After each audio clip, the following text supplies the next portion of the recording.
Hi, this is Henk, and welcome to another edition of the Soul Sessions. Today, my guest is Jonathan Butcher. Is that correct? That's correct, yeah. All right, awesome, man. All right, so let's talk about what you got going on. Okay, yeah. Well, I'm an extreme horror author. Well, most of my stuff is extreme. I'm going to be writing something less so later this year, but I've got an upcoming release called Motel Sticks later this month, which I wrote with my wife, whose pen name is Michelle von Eschen. And it's about an imagined near future in America where the recreational use of corpses has been legalized, and it takes place at the first ever motel slash brothel for dead bodies. Okay. The corpses, do they become animated anyway, like kind of like a Fido says sort of zombie? No? No, so it's very much based in like the real world. There's nothing supernatural in this one. My wife had the idea after we did a different podcast. In fact, I did a different podcast about 2.5 years ago where we watched Necromantic. It was a podcast with John Wayne Comunelli and Christopher Triana, and we were talking about German horror.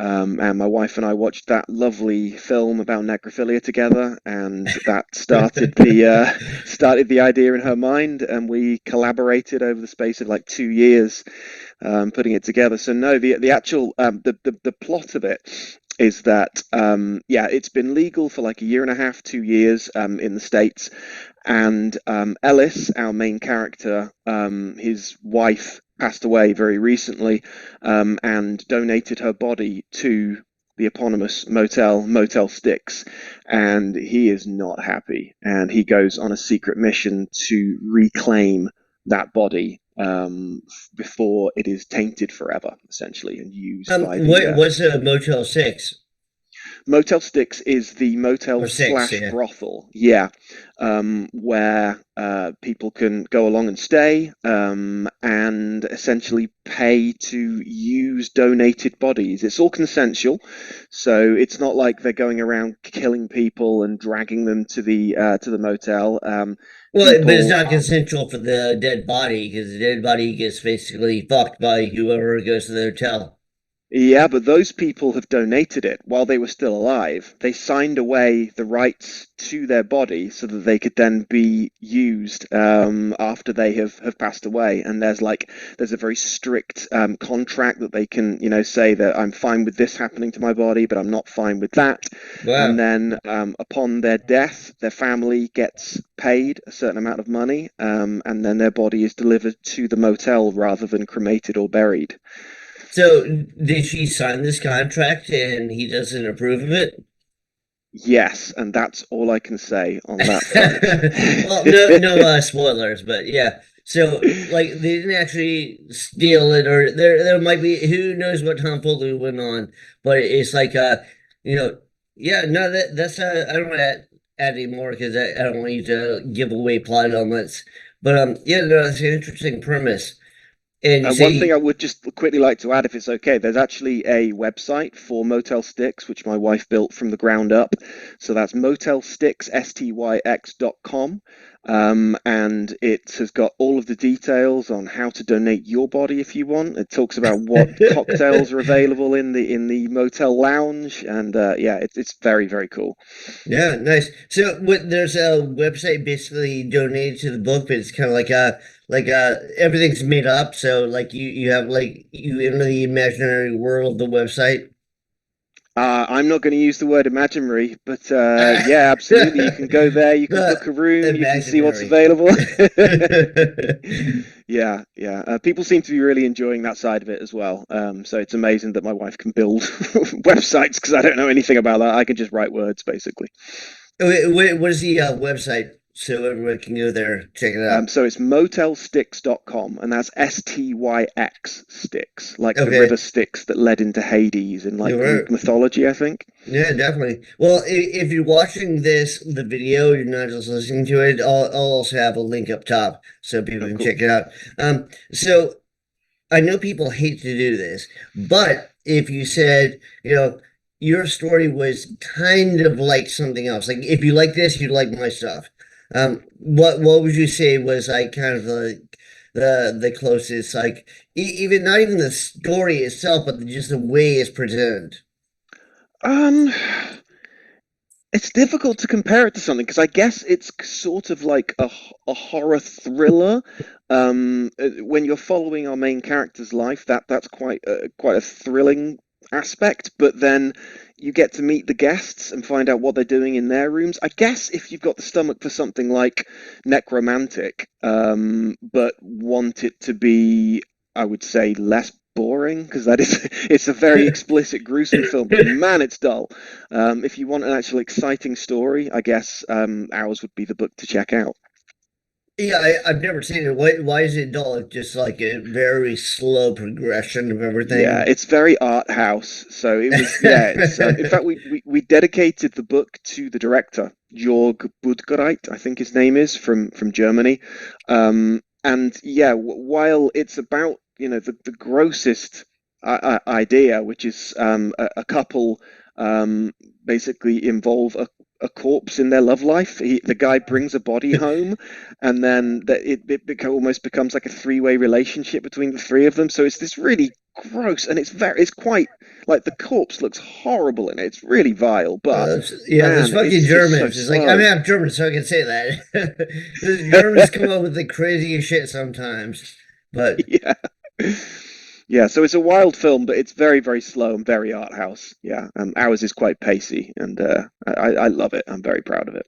okay, what's the runtime? Like, how many pages would you say it is? It's a short novel, so it's about 220 pages, something like that. So about 50,000 words, if that helps. Okay, Yeah, and I've is it written. good? Yeah, sorry, I Uh, was just going to say I've written novellas as well, so which are much shorter, but I like writing these longer ones, which allow you to have let the story breathe a bit more. In like extreme horror and splatterpunk, which I've tended to write in the past, like it's quite popular to write shorter books. But my wife's a literary horror author, whereas I write pacier sort of things. So it's not straight up splatterpunk or extreme horror. So if you go in there expecting it to just be a disgusting gore fest, you're going to be disappointed. It's much more about the cool ideas and hopefully how well thought out the whole concept is. right. So yeah, I like writing the longer pieces where you can let the characters and the themes live and breathe. Yeah, I feel like that's one thing that's missing with a lot of modern horror. I mean, there are authors who focus on it, but like a lot of people, like they kind of forgot the story. They just want to throw a couple scenes in there and they grab you. And I feel we need more of that, like strong story behind it. Like even if you look at like if we go to pop culture and look at the movies, like Terminator or Alien, they had strong stories. It wasn't just gotcha moments. Yeah, definitely. Like I grew up, watching the 80s and early 90s movies, and I love all those action-packed ones. But like you say, it was a proper story. I think there's a bit of a trend now, and I am actually massively in favor of it. I think it's wonderful. Now that authors have got the opportunity to just publish themselves, they don't have to go through other publishers, and they can write whatever they like, which puts the control in our hands. And it means that a lot of people who've maybe never put pen to paper or fingers to a keyboard are deciding to see if they want to write something. And it takes years and a lot of dedication to write well structured stories and to be what I would call a good writer. But I think it's brilliant that people who aren't necessarily as experienced can just create whatever scene or set of stories that they like, even if they aren't experienced authors. But it does mean that this trend has changed the extreme horror scene a little bit, where back in the 80s and 90s splatterpunk was like Clive Barker, Richard Lehman, Edward Lee, and people like that. Now there is a little less craft to it, but that's just because we've got so much freedom to produce it ourselves. So there is a bit of a trend where people will focus on trying to write the grossest thing they possibly can, and maybe the story takes the back seat. But I'm not about that. If I write something gross Yeah, or I go violent, to a number of author conventions, and a lot of them have a gross out contest. You know, yeah, I I'm don't go taking because part like in a that's just KillerCon. not my thing. Well, I'm going to KillerCon this year. I'm in the UK, as you can probably tell from my voice. Oh, I'll see you at But KillerCon. Yeah, I'll be there. Oh, fantastic! Yeah, well, I'm going to be taking part in the Gross Out Con because I've never had the opportunity to try it. So let's Right. do it. Well, I'm not talking shit about it. I'm just saying, Okay. people will describe what went on. I'm like, yeah, that's kind of not my thing. I'm big into like cosmic horror, like the kind of like H.P. Lovecraft inspired stuff. Um, Oh speaking of yeah, I which, love H.P. Lovecraft. oh, awesome. Yeah.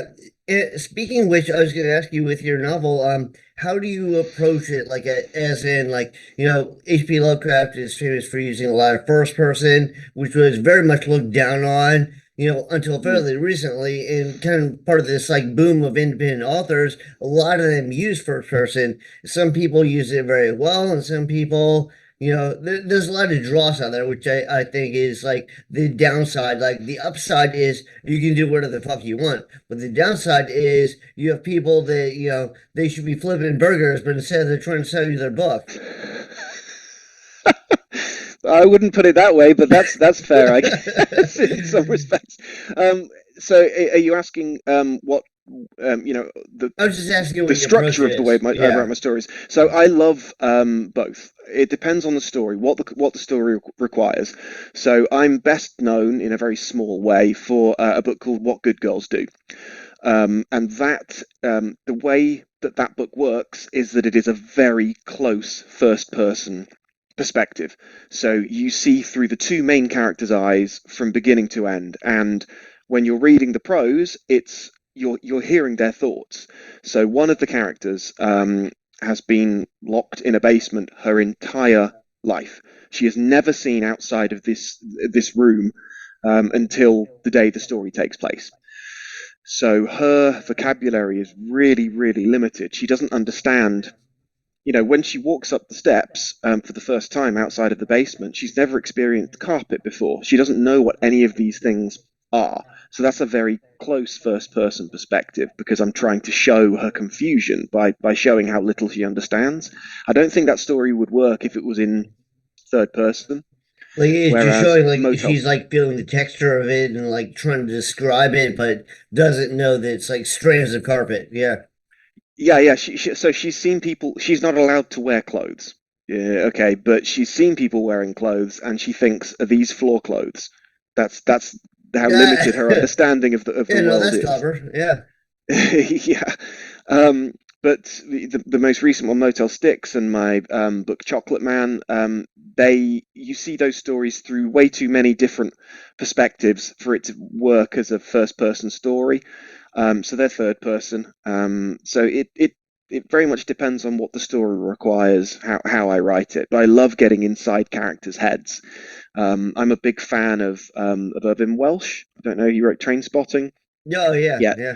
the way that he Great portrays movie too, by characters, the way.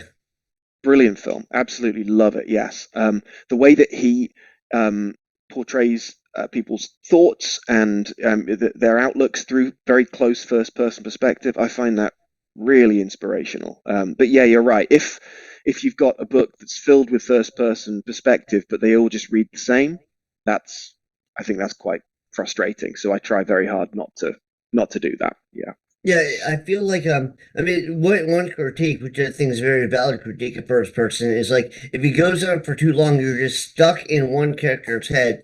And after a while that kind of gets like very dry and one dimensional. One thing I've been experimenting with recently is like I have multiple characters and one might be in third person and one might be in first person. It's a little tricky.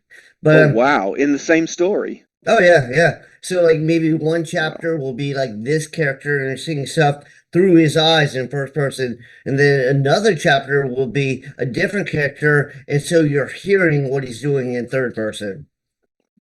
Man, that's going to be a challenge to write. I think Christine is the only book that I've ever read that does that switch. And it's so rare that I remember that. Yeah. I'd Well, like to I, read I that. did that in my last novel, The End of the World, and Hmm. I'm gonna write a sequel to that. And I was thinking about like kind of continuing the format because I've had feedback from people who are like, oh, feels like you pulled it off here. So hopefully I'm onto something. Yeah, yeah, definitely. It just takes a lot of control to do that well. So I'd be very curious to check that out. Right. Well, in my teenage years, like I was like super punk rock, like mohawk, leather jacket, all that sort of stuff. So the Yeah. character I do in the first person is me in that era, kind of. So kind of, Okay. I feel like I kind of know what's going on, and then like the nice thing about third person, you get the omniscient, narrator that can kind of tell you, what's going on around the characters, not just what they see through their eyes. But all right. Well, I know that you don't have very long here, so let's go back to you.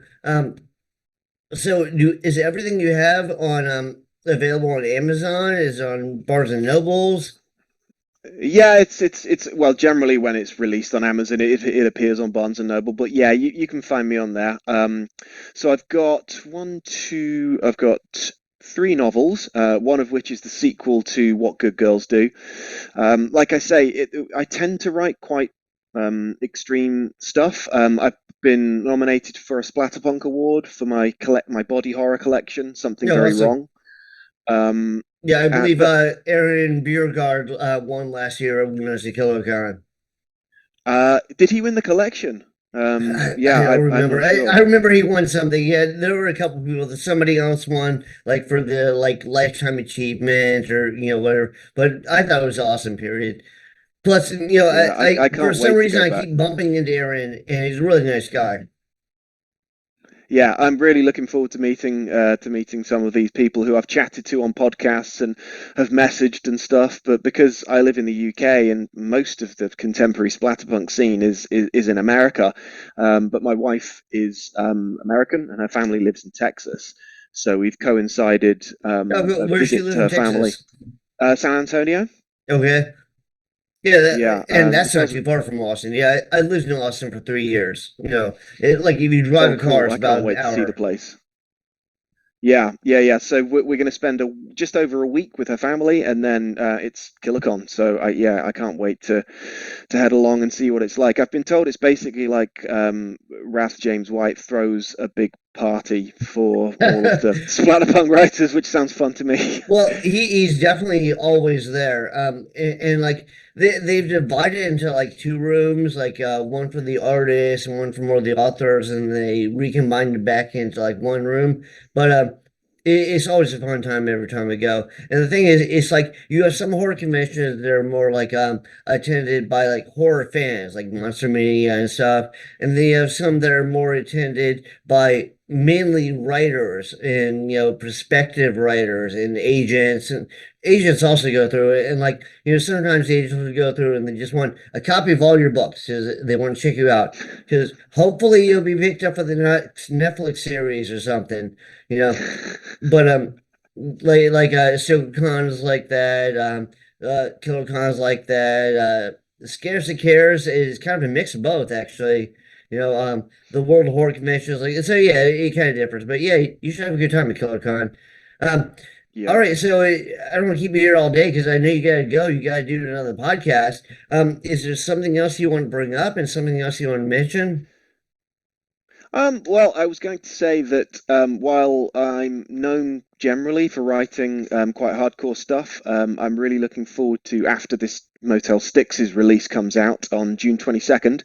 I'm going to be writing something a bit more maybe traditional-ish. It's going to be a quieter cosmic horror, and I've got the working title Cold Oh, I love Visitor. cosmic horror. That's my favorite genre.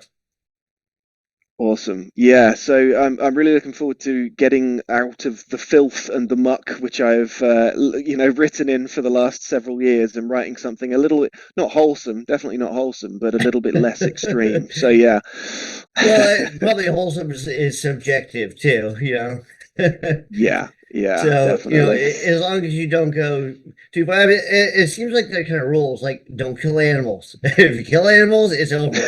You know, um, I killed an animal in my last one, and no one's complained just yet. So what was it, a dog? it was a dog, and it was in Uh, the very first proper scene. Yep. I remember. Have you seen the John Wick movies? Yes. So I remember a comedian talking about the John Wick movies. Like, well, it's a good movie, but like in it, a guy kills John Wick's dog, and he kills like 3,800 people. He's like, I thought that was a little unrealistic. And then I had a dog. And I'm like, dude, I'd totally do that. Yeah. No, thankfully no one's tried to kill me just yet for that. It was quite a brief scene, but it was so I wrote a book called Your Loved Ones Will Die First, and I wanted it to be just a hardcore, basically middle finger. And I got three awesome writers to contribute chapters to it. So Stuart Bray, Ryan Harding, Megan Stockton each contributed a scene to it. And I kind of challenged them to just write the most deranged, wildest, uncensored, unexpurgated, violent, crazy scene that they possibly could. And we all tried to pull the stops out. And if you're going to do that and there's a dog, it's probably going to die. Well, if it's a good story, like John Wick is a good story. This is a good story Oh, and he yeah. kills it, then yeah, that's really sad they killed the dog, but like look at what happened. Like it helped the story progress. I think it's like when they did that like third version of I Am Legend, which if you read I Am Legend, I think it's an awesome story, but they just nobody captures it as a movie. Like it was the Omega Man, it was like the Mega Man was probably the closest they got to it, and then they did that fairly recent one with Will Smith. And my point was they kill a dog in that. You're like, dude, you kill a dog. It is a crappy movie. What the fuck? That's the rule. Don't kill a dog unless it's in a really good movie or good book, I guess. Yeah, it's like if it moves the plot forward, then I think I think it's appropriate. It's not cool, but it's appropriate. Yeah. All right, so do you have No. a personal website that people can go to? Well, I'm most active on Facebook, essentially. I mean, I'm on TikTok and I'm on Instagram as well. But if anyone ever wants to connect with me, basically, yeah, just Jonathan Butcher on Facebook is fine. I like even author pages. I don't really think that they're as popular as they once were. I think that one of the good things about being an indie author is that you can be a bit more personable and familiar with people. So Yeah, a the lot of folks, algorithms including change myself, all the operate just time. through So you're like, Facebook. oh, this was the shit, and then you're like, then everyone says, oh yeah, that's not anymore. You're like, fuck. Yeah. Now, just my regular personal profile on Facebook is probably the best way to get in touch if you want just a chat or if you want signed copies of my books or anything like that. Yeah, hit me up on Yeah, that's what I Facebook. was going to mention. So if they want to sign copies, you go to Facebook, or you'll be in the States. There's a rare opportunity to meet this guy in person. Absolutely. So come see him, buy his books, have him sign shit, and give him money. Indie authors need it. Exactly, we sure do. And yeah, I look forward to meeting you there, man. That'll be great. Okay, awesome, dude. All right. Well, I knew you got to go, so sorry to cut it short, but thank you very much for being on this. Thanks so much for having me, Dan. Great to meet you. All right, you too.